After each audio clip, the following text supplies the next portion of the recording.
अनेक दिग्गजांना जर पराभवाचा सामना करण्याची वेळ आली, जी बातमी आपण यावेळेला पाहतोय, सूत्रांनी दिलेली माहिती आपण पाहतोय, यावरती आपली प्रतिक्रिया काय?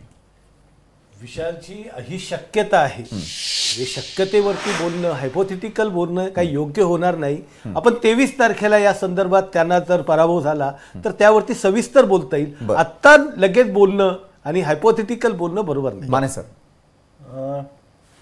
जी नावं दाखवली त्याच्यामध्ये आणखी काही नावांचा समावेश होऊ शकतो. कोणती म्हणजे असू शकतात? आणखी दिग्गजांना कदाचित पराभवाचं तोंड पाहायला लागू शकतं असं तुम्ही म्हणताय. हसन मुश्रीफ हे नाव त्यामध्ये येऊ शकतं. बरं, कारण तिथे समरजित घाटगे यांनी खूप मोठं आव्हान दिलेलं आहे आणि कोल्हापूरचं राजकारण हे खूप वेगळ्या पद्धतीचं आहे. कागल आणि त्या परिसरात दिलीप वळसे पाटलांचं नाव तुम्ही दाखवलेलं आहेच. छगन भुजबळचंही नाव आलेलंच आहे त्याच्यामध्ये.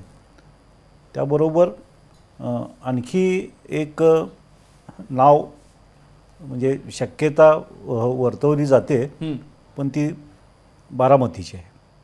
तुम्हाला वाटतं बारामतीमध्ये सुद्धा खूप मोठी बारामतीमध्ये तिथल्या माझ्या काही सूत्रांनी जी माहिती दिली किंवा मी ज्या त्यांच्या टचमध्ये असतो तिथं शरद पवार उभे राहिले असा एक संदेश दिलेला होता.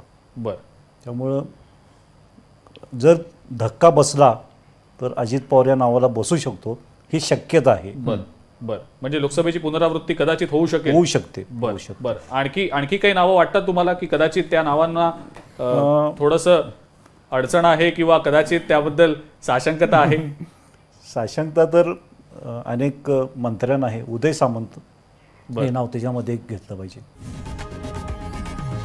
लोकशाही मराठी ऐका, पहा, जागरूक रहा.